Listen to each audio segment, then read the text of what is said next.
ಆಧ್ಯಾತ್ಮ ಬಂಧುಗಳೇ, ತತ್ವವಾದ ಯೂಟ್ಯೂಬ್ ವಾಹಿನಿಗೆ ಸ್ವಾಗತ. ಅಧಿಕ ಮಾಸ ಶುಕ್ಲ ಏಕಾದಶಿ ವ್ರತದ ಹಿನ್ನೆಲೆ ಮತ್ತು ಅದರ ಮಹಿಮೆಯನ್ನು ಈ ಒಂದು ಆಡಿಯೋ ಮೂಲಕ ಅರ್ಥ ಮಾಡಿಕೊಂಡು ಆಚರಿಸಲು ಪ್ರಯತ್ನ ಮಾಡೋಣ. ಬನ್ನಿ ತಿಳಿಯೋಣ. ಅಧಿಕ ಮಾಸದ ಶುಕ್ಲ ಏಕಾದಶಿ ಅರ್ಥಾತ್ ಪದ್ಮಿನಿ ಏಕಾದಶಿ ವ್ರತದ ಹಿನ್ನೆಲೆಯ ಕಥೆ ಏನು ಮತ್ತು ಅದರ ಮಹಿಮೆ ಏನು ಎಂದು. ಧರ್ಮರಾಜ ಕೃಷ್ಣ ಪರಮಾತ್ಮನಿಗೆ ಕೇಳುತ್ತಾನೆ, ಶ್ರೀಕೃಷ್ಣ ಪರಮಾತ್ಮನೇ, ಜನಾರ್ದನ, ಅಧಿಕ ಮಾಸದಲ್ಲಿ ಬರುವ ಏಕಾದಶಿಯ ಹೆಸರೇನು? ಆ ದಿನ ಆಚರಿಸಬೇಕಾದ ನಿಯಮಗಳು ಯಾವುವು? ಈ ಏಕಾದಶಿಯ ಮಹಿಮೆಯನ್ನು ತಿಳಿಸಿ ಅನುಗ್ರಹಿಸು ಎಂದು ಧರ್ಮರಾಜನು ಪ್ರಾರ್ಥನೆ ಮಾಡಲು ಶ್ರೀಕೃಷ್ಣನು ಹೇಳುತ್ತಾನೆ, ಹೇ ಯುಧಿಷ್ಠಿರ, ಅಧಿಕ ಮಾಸದಲ್ಲಿ ಬರುವ ಅಧಿಕ ಪುಣ್ಯಪ್ರದವಾದಂಥ ಏಕಾದಶಿಗೆ ಪದ್ಮಿನಿ ಏಕಾದಶಿ ಎಂದು ಹೆಸರು. ಇದು ಅಂದಿನ ದಿನ ಉಪವಾಸ ಮಾಡುವವನನ್ನು ಪದ್ಮನಾಭನ ವೈಕುಂಠ ಲೋಕಕ್ಕೆ ಕರೆದೊಯ್ಯುವುದು. ಕಲ್ಮಶಗಳನ್ನೆಲ್ಲ ಕಳೆದು ಮಹತ್ ಪುಣ್ಯವನ್ನು ಕೊಡುವ ಈ ಪದ್ಮಿನಿ ಏಕಾದಶಿಯ ಮಹಿಮೆಯನ್ನು ಹಾಗೂ ವ್ರತ ಅನುಷ್ಠಾನದ ಫಲವನ್ನು ಹೇಳಲು ಚತುರ್ಮುಖನಾದ ಬ್ರಹ್ಮನಿಗೂ ಸಾಧ್ಯವಾಗುವುದಿಲ್ಲ. ಹಿಂದಕ್ಕೆ ಚತುರ್ಮುಖ ಬ್ರಹ್ಮನು ಪಾಪರಾಶಿಗಳನ್ನು ಕಳೆಯುವ ಮತ್ತು ಭುಕ್ತಿ ಮುಕ್ತಿ ಫಲಗಳನ್ನು ಕೊಡುವ ಪದ್ಮಿನಿ ವ್ರತದ ಬಗ್ಗೆ ನಾರದನಿಗೆ ತಿಳಿಸಿದ್ದನು. ಮುರಾರಿಯಾದ ಶ್ರೀಕೃಷ್ಣನ ಈ ಮಾತುಗಳನ್ನು ಕೇಳಿ ಹರ್ಷಿತನಾದಂಥ ಧರ್ಮಜ್ಞ ಯುಧಿಷ್ಠಿರನು ಪದ್ಮಿನಿ ವ್ರತ ಅನುಷ್ಠಾನದ ವಿಧಾನವನ್ನು ತಿಳಿಸುವಂತೆ ಕೃಷ್ಣ ಪರಮಾತ್ಮನಲ್ಲಿ ಪ್ರಾರ್ಥನೆ ಮಾಡುತ್ತಾನೆ. ಆಗ ರಾಜನ ಇಂಗಿತವನ್ನು ಅರಿತ ಶ್ರೀಕೃಷ್ಣನು ಪ್ರೀತಿಯಿಂದ ತನ್ನ 2 ನೇತ್ರ ಕಮಲಗಳನ್ನು ಅರಳಿಸಿ ಹೇಳಿದನು, ಹೇ ರಾಜನ್, ಮುನಿಗಳಿಗೂ ಕೂಡ ಅಗೋಚರವಾದ ಪದ್ಮಿನಿ ವ್ರತದ ಬಗ್ಗೆ ತಿಳಿಸುತ್ತೇನೆ ಕೇಳು. ದಶಮಿ ದಿನ ಈ ವ್ರತದ ಆರಂಭ ಆಗುತ್ತದೆ. ಆ ದಿನ ಕಂಚಿನ ಪಾತ್ರೆ, ಮಾಂಸ, ಮಸೂರ ಅಂದರೆ ಕಾಡುಗಡಲೆ, ಕಡಲೆ ಅಂದರೆ ಚಣಕ, ಕೋದ್ರವ ಅಂದರೆ ಹಾರಕ ಧಾನ್ಯ, ಜೇನುತುಪ್ಪ, ಪಲೈ ಮತ್ತು ಪರಾನ್ನ ಈ 8 ಪದಾರ್ಥಗಳನ್ನು ವರ್ಜಿಸಬೇಕು, ಅಂದರೆ ಬಿಡಬೇಕು. ಅಂದು ಹವಿಷ್ಯಾನ್ನವನ್ನು ಮತ್ತು ಸೈಂಧಲವನ್ನು ಸ್ವೀಕರಿಸಬೇಕು. ದಶಮಿ ರಾತ್ರಿ ಬ್ರಹ್ಮಚಾರಿಯಾಗಿದ್ದು ನೆಲದ ಮೇಲೆ ಮಲಗಬೇಕು. ಮರುದಿನ ಏಕಾದಶಿ ಬರಲು ಪ್ರಾತಃ ಕಾಲದಲ್ಲಿ ಎದ್ದು ವಿಧಿಪೂರ್ವಕ ಎಲ್ಲ ನಿತ್ಯ ಕರ್ಮಗಳನ್ನು ಮಾಡಿ ದಂತಧಾವನವನ್ನು ಮಾಡಿಕೊಳ್ಳಬಾರದು. ಆದರೆ 12 ಸಲ ನೀರಿನಿಂದ ಬಾಯಿ ಮುಕ್ಕಳಿಸಿ ದಂತಶುದ್ಧಿಯನ್ನು ಮಾಡಿಕೊಳ್ಳಬೇಕು.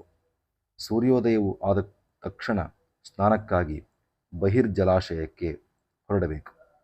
ಗೋಮಯ, ಮೃತ್ತಿಕ, ತಿಲ, ದರ್ಭ ಇವುಗಳನ್ನು ತೆಗೆದುಕೊಂಡು ಶುಚಿರ್ಭೂತನಾಗಿ ಆಮಲಚೂರ್ಣವನ್ನು ಮೈಗೆ ಲೇಪಿಸಿಕೊಂಡು ವಿದ್ಯುಕ್ತವಾಗಿ ಸ್ನಾನ ಮಾಡಬೇಕು. ಮೃತ್ತಿಕೆ ಶತಬಾಹುಗಳು ಇರುವಂಥ ವರಾಹರೂಪಿ ಶ್ರೀಕೃಷ್ಣನಿಂದ ನೀನು ಸಾಗರದಲ್ಲಿಂದ ಮೇಲೆ ಎದ್ದು ಚತುರ್ಮುಖ ಬ್ರಹ್ಮನಿಗೆ ಸೃಷ್ಟಿ ಕಾರ್ಯಕ್ಕಾಗಿ ಕೊಡಲ್ಪಟ್ಟಿರುವೆ. ಕಾಶ್ಯಪ ಋಷಿಗಳಿಂದ ಅಭಿಮಂತ್ರಿತಳಾಗಿರುವೆ. ಹೇ ಮೃತ್ತಿಕೆ, ನನ್ನ ನೇತ್ರಗಳ ಮತ್ತು ತಲೆಗೂದಲುಗಳ ಮೇಲೆ ಧಾರಣ ಮಾಡಲ್ಪಟ್ಟಂಥ ನೀನು ನನ್ನನ್ನು ಪವಿತ್ರ ಮಾಡು. ಶ್ರೀಹರಿಯ ಪೂಜೆಯನ್ನು ಮಾಡುವ ಯೋಗ್ಯತೆಯನ್ನು ತಂದುಕೊಡು. ಹೇ ಮೃತ್ತಿಕೆ, ನಿನಗೆ ನಮಸ್ಕರಿಸುತ್ತೇನೆ. ಗೋವಿನ ಹೊಟ್ಟೆಯಲ್ಲಿರುವ ಸಮಸ್ತ ಭೂಮಿಯನ್ನೇ ಪವಿತ್ರಗೊಳಿಸುವ ಸರ್ವ ಔಷಧಿಗಳಿಂದ ಉತ್ಪನ್ನವಾದ ಗೋಮಯವು ನನ್ನನ್ನು ಪಾವನಗೊಳಿಸಲಿ. ಬ್ರಹ್ಮದೇವರ ಉಗುಳಿನಿಂದ ಉತ್ಪನ್ನಳಾದಂಥ ಭುವನ ಧಾವನಿಯಾದಂಥ ಧಾತ್ರಿಯೇ, ನನ್ನಿಂದ ಧಾರಣ ಮಾಡಲ್ಪಟ್ಟ ನೀನು ನನ್ನ ದೇಹವನ್ನೆಲ್ಲ ಮಂತ್ರಗೊಳಿಸು. ನಿನಗೆ ನಮಿಸುತ್ತೇನೆ. ಹೇ ದೇವದೇವ, ಜಗನ್ನಾಥ, ಶಂಖಚಕ್ರ ಗದಾಧರ, ಹೇ ವಿಷ್ಣು, ನಿನ್ನ ತೀರ್ಥದಲ್ಲಿ ಸ್ನಾನ ಮಾಡಲು ನನಗೆ ಅನುಜ್ಞೆಯನ್ನು ಕೊಡು. ಈ ರೀತಿ ಪ್ರಾರ್ಥನೆಯನ್ನು ಮಾಡಿ ವಾರುಣ ಮಂತ್ರಗಳನ್ನು ಜಪಿಸಿ ವಿಧಿಪೂರ್ವಕ ಸ್ನಾನ ಮಾಡಬೇಕು. ಯಾವುದೇ ಜಲಾಶಯವಿದ್ದರೂ ಅಲ್ಲಿ ಗಂಗಾದಿ ತೀರ್ಥಗಳನ್ನು ಸ್ಮರಿಸಿ ಪೂರ್ವೋಕ್ತ ಪ್ರಾರ್ಥನೆಗಳನ್ನು ಸಲ್ಲಿಸಿ ಸ್ನಾನ ಮಾಡಬೇಕು. ಹೇ ಧರ್ಮರಾಜ, ಮುಖ, ಪೃಷ್ಠ, ಹೃದಯ, ಬಾಹುಗಳನ್ನು, ಶಿರಸ್ಸು ಮತ್ತು ಕೆಳಗೆ ಹೀಗೆ ದೇಹದ ಎಲ್ಲೆಡೆ ಚೆನ್ನಾಗಿ ತಿಕ್ಕಿ ತೊಳೆದುಕೊಂಡು ಸ್ನಾನ ಮಾಡಿ ನಂತರ ಶುದ್ಧ ವಸ್ತ್ರದಿಂದ ಒರೆಸಿಕೊಂಡು ಅಖಂಡಿತವಾದ ಅಂದರೆ ಹರಿಯದಿರುವ ಬಿಳಿ ವಸ್ತ್ರಗಳನ್ನು ಉಟ್ಟುಕೊಳ್ಳಬೇಕು. ಆಮೇಲೆ ಸಂಧ್ಯಾವಂದನ ಹರಿಪೂಜಾದಿಗಳನ್ನು ಮಾಡುವುದರಿಂದ ಮಹಾಪಾಪವು ನಾಶವಾಗುವುದು. ವಿಧಿಪೂರ್ವಕ ಸಂಧ್ಯಾವಂದನೆಯನ್ನು ಮಾಡಿ ದೇವಮಂದಿರಕ್ಕೆ ಬಂದು ದೇವಪೂಜೆಯನ್ನು ಮಾಡಬೇಕು. ಏಕಾದಶಿ ತರ್ಪಣಗಳಿಲ್ಲ. ಇಲ್ಲಿ ಪಿತೃತರ್ಪಣ, ದೇವತರ್ಪಣಗಳು ನಿತ್ಯ ಕರ್ಮಗಳೆಂದು ಉಕ್ತವಾಗಿದ್ದು ಅವುಗಳನ್ನು ದ್ವಾದಶಿ ಕೊಡಬೇಕು. 1 ಮಾಸ ಸುವರ್ಣಬಂಧದಿಂದ ನಿರ್ಮಿತವಾದ ರಾಧಾಸಹಿತ ಶ್ರೀಕೃಷ್ಣನನ್ನು ಮೊದಲು ವಿಧಿಪೂರ್ವಕ ಪೂಜಿಸಬೇಕು. ಅದರಂತೆ ಪಾರ್ವತೀ ಸಹಿತ ಶಿವನನ್ನೂ ಪೂಜಿಸಬೇಕು. ಈ ಸುವರ್ಣ ಪ್ರತಿಮೆಯನ್ನು ಒಂದು ಪೂರ್ಣ ಕಲಶದ ಮೇಲ್ಭಾಗದಲ್ಲಿ ಇಡಬೇಕು. ತಾಮ್ರದಿಂದಾಗಲಿ ಅಥವಾ ಮಣ್ಣಿಂದಾಗಲಿ ಮಾಡಿದಂತಹ ಕಲಶಕ್ಕೆ ದಿವ್ಯವಾದ ಗಂಧವನ್ನು ಲೇಪಿಸಿ ಉತ್ತಮವಾದ ವಸ್ತ್ರಗಳನ್ನು ಹೊದಿಸಿ ಅಲಂಕರಿಸಬೇಕು.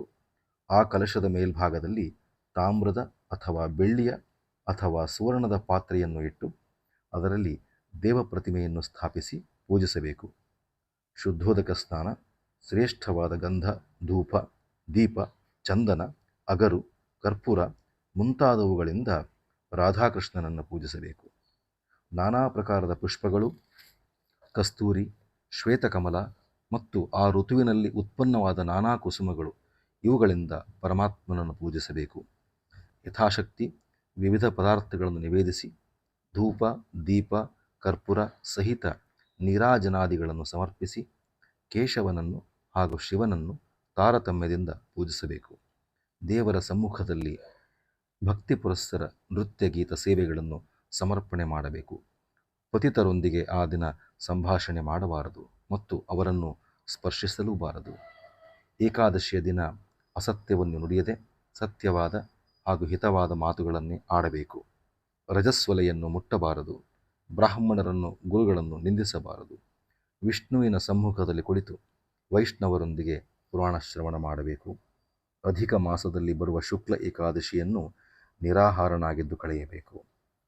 ಇದು ಸಾಧ್ಯವಾಗದಿದ್ದರೆ ಜಲಪಾನ ಮಾಡಿಯಾಗಲಿ ಅಥವಾ ಹಾಲನ್ನು ಕುಡಿದಾಗಲಿ ಏಕಾದಶಿ ವ್ರತವನ್ನು ಆಚರಿಸಬೇಕು. ನೀರು ಅಥವಾ ಹಾಲನ್ನು ಬಿಟ್ಟು ಇತರ ಯಾವ ಪದಾರ್ಥವನ್ನೂ ಸ್ವೀಕರಿಸಕೂಡದು. ಆ ದಿನ ರಾತ್ರಿ ಗೀತೆಗಳನ್ನು ಹೇಳುತ್ತಾ ವಾದ್ಯಗಳನ್ನು ಬಾರಿಸುತ್ತಾ ಜಾಗರಣೆಯನ್ನು ಮಾಡಬೇಕು. ಪ್ರಥಮ ಪ್ರಹರದಲ್ಲಿ ಮಾಡುವ ಪರಮಾತ್ಮನ ಪೂಜಾ ಸಮಯದಲ್ಲಿ ತೆಂಗಿನ ನೀರಿನಿಂದ ಶ್ರೀಹರಿಗೆ ಅರ್ಘ್ಯಗಳನ್ನು ಕೊಡಬೇಕು. ಅದರಂತೆ 2ನೆಯ ಪ್ರಹರದಲ್ಲಿ ಶ್ರೀಫಲಗಳಿಂದಲೂ 3ನೆಯ ಪ್ರಹರದಲ್ಲಿ ಬೀಜಪೂರ ಮಲ ಅಂದರೆ ಬೀಜಪೂರ ಫಲ ಮಾದಳ ಹಣ್ಣುಗಳಿಂದಲೂ ಹಾಗೂ 4ನೆಯ ಪ್ರಹರದಲ್ಲಿ ಪೂಗಫಲ ಅಂದರೆ ಅಡಿಕೆಯಿಂದಲೂ ಅದರಲ್ಲೂ ವಿಶೇಷವಾಗಿ ನಾರಿಂಗ ಫಲಗಳಿಂದಲೂ ಪೂಜಿಸಬೇಕು. ಆಗ ಆ ಫಲಗಳನ್ನು ನಿವೇದಿಸಬೇಕು ಎಂದು ಅರ್ಥ. ಪ್ರಥಮ ಪ್ರಹರದಲ್ಲಿ ಮಾಡುವ ಪೂಜೆಯಿಂದ ಅಗ್ನಿಷ್ಠೋಮ ಮಾಡಿದ ಪುಣ್ಯವು, 2ನೇ ಪ್ರಹರದ ಪೂಜೆಯಿಂದ ವಾಜಪೇಯದ ಫಲವು, 3ನೆಯ ಪ್ರಹರದ ಪೂಜೆಯಿಂದ ಅಶ್ವಮೇಧದ ಫಲವು ಹಾಗೂ 4ನೆಯ ಪ್ರಹರದ ಪೂಜೆಯಿಂದ ರಾಜಸೂಯದ ಫಲವು ಪ್ರಾಪ್ತವಾಗುವುದು. ಈ ವ್ರತಕ್ಕಿಂತಲೂ ಅಧಿಕವಾದ ಪುಣ್ಯ ಸಾಧನವಿಲ್ಲ, ಅಧಿಕವಾದ ಯಜ್ಞಗಳಿಲ್ಲ, ಅಧಿಕವಾದ ವಿದ್ಯೆ ಇಲ್ಲ ಹಾಗೂ ಇದಕ್ಕಿಂತಲೂ ಶ್ರೇಷ್ಠವಾದ ತಪಸ್ಸು ಎಂಬುದಿಲ್ಲ. ಯಾವನು ಅಧಿಕ ಮಾಸದ ಈ ಏಕಾದಶಿ ವ್ರತವನ್ನು ಆಚರಿಸುವನೋ ಅವನು ಭೂಮಂಡಲದಲ್ಲಿ ಇರುವ ಸಕಲ ತೀರ್ಥಗಳಲ್ಲಿ ಸ್ನಾನ ಮಾಡಿದ ಪುಣ್ಯವನ್ನೂ ಕ್ಷೇತ್ರಗಳ ಹಾಗೂ ದೇವಮಂದಿರಗಳ ಸಂದರ್ಶನ ಮಾಡಿದ ಪುಣ್ಯವನ್ನೂ ಪಡೆಯುವನು. ಏಕಾದಶಿ ರಾತ್ರಿ ಸೂರ್ಯೋದಯ ಆಗುವವರೆಗೆ ಜಾಗರಣೆಯನ್ನು ಮಾಡಿ ನಂತರ ಪ್ರಾತಃವಿಧಿಗಳನ್ನು ಮುಗಿಸಿ ಶ್ರೇಷ್ಠವಾದ ತೀರ್ಥದಲ್ಲಿ ಸ್ನಾನವನ್ನು ಮಾಡಬೇಕು.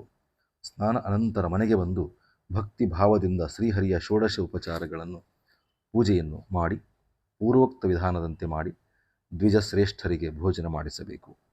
ಪೂಜೆಗಾಗಿ ಸ್ಥಾಪಿಸಿದ ಕುಂಭಾದಿಗಳನ್ನು ಹಾಗೂ ಕೇಶವನ ಪ್ರತಿಮೆಯನ್ನು ಮನೆಗೆ ಆಮಂತ್ರಿತರಾದ ಬ್ರಾಹ್ಮಣರನ್ನು ಪೂಜಿಸಿ ಅವರಿಗೆ ಸಮರ್ಪಿಸಬೇಕು. ಜಗತ್ತಿನಲ್ಲಿ ಯಾರು ಈ ಪ್ರಕಾರದ ವ್ರತವನ್ನು ಆಚರಿಸುವರೋ ಅವರ ವ್ರತವು ಫಲಕಾರಿಯಾಗುತ್ತದೆ, ಮುಕ್ತಿ ರೂಪದ ಫಲವನ್ನು ಕೊಡುತ್ತದೆ. ಹೇ ರಾಜ, ಅಧಿಕ ಮಾಸದ ಶುಕ್ಲ ಪಕ್ಷದಲ್ಲಿ ಬರುವ ಏಕಾದಶಿಯ ಮಹಾತ್ಮೆ, ವ್ರತ ವಿಧಾನಗಳ ಬಗ್ಗೆ ನೀನು ಕೇಳಿದ್ದೆಲ್ಲವನ್ನೂ ತಿಳಿಸಿದ್ದೇನೆ ಎಂದು ಹೇಳುತ್ತಾನೆ ಕೃಷ್ಣ ಪರಮಾತ್ಮ ಧರ್ಮರಾಜನಿಗೆ. ಧರ್ಮರಾಜ ಪದ್ಮಿನಿ ಏಕಾದಶಿಯ ಶ್ರೇಷ್ಠವಾದ ವ್ರತವನ್ನು ಶ್ರದ್ಧೆಯಿಂದ ಆಚರಿಸಿದವನು ಸಕಲ ವ್ರತಗಳನ್ನು ಆಚರಿಸಿದಂತೆ. ಮಲಮಾಸದ ಕೃಷ್ಣ ಪಕ್ಷದಲ್ಲಿ ಬರುವ ಏಕಾದಶಿ ವ್ರತದ ವಿಧಾನವೂ ಕೂಡ ಇದರಂತೆಯೇ ಇದೆ. ಸರ್ವ ಪಾಪಗಳನ್ನು ಕಳೆಯುವುದು ಪರಮ ಎಂಬ ಹೆಸರಿನ ಈ ಏಕಾದಶಿಯು ಕೂಡ ಅತಿ ಶ್ರೇಷ್ಠವಾದದನ್ನು ತಿಳಿಯಬೇಕು.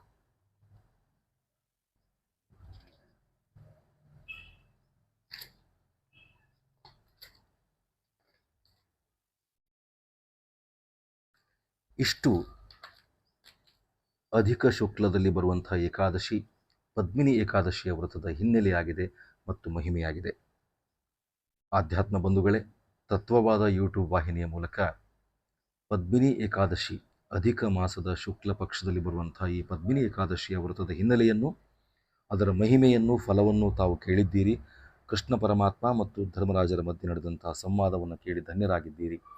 ಈ ಏಕಾದಶಿಯನ್ನು ತಪ್ಪದೇ ಚೆನ್ನಾಗಿ ಆಚರಿಸೋಣ ಎಂದು ಹೇಳುತ್ತಾ, ತತ್ವವಾದ ಯೂಟ್ಯೂಬ್ ವಾಹಿನಿಗೆ ತಾವು ಇನ್ನೂ ಕೂಡ ಸಬ್ಸ್ಕ್ರೈಬ್ ಮಾಡಿಲ್ಲ ಅಂತಾದರೆ ದಯವಿಟ್ಟು ಈ ಚಾನಲ್ಗೆ ಸಬ್ಸ್ಕ್ರೈಬ್ ಮಾಡಿ, ಲೈಕ್ ಮಾಡಿ, ಶೇರ್ ಮಾಡಿ ಮತ್ತು ಕಾಮೆಂಟ್ ಮಾಡಿ. ಹಾಗೆ ನಿಮ್ಮ ಹಾಗೆ ಇರುವಂಥ ಸಮಾನ ಮನಸ್ಕರಾದ ಆಧ್ಯಾತ್ಮ ಬಂಧುಗಳಿಗೆ ವಾಟ್ಸ್ಯಾಪ್ ಮೂಲಕ, ಟೆಲಿಗ್ರಾಮ್ ಮೂಲಕ ಈ ಒಂದು ಆಡಿಯೋ ಲಿಂಕನ್ನು ಕಳಿಸ್ಕೊಡಿ ಅಂತ ಹೇಳ್ತಾ ಶ್ರೀಕೃಷ್ಣ ಅರ್ಪಣಮಸ್ತು.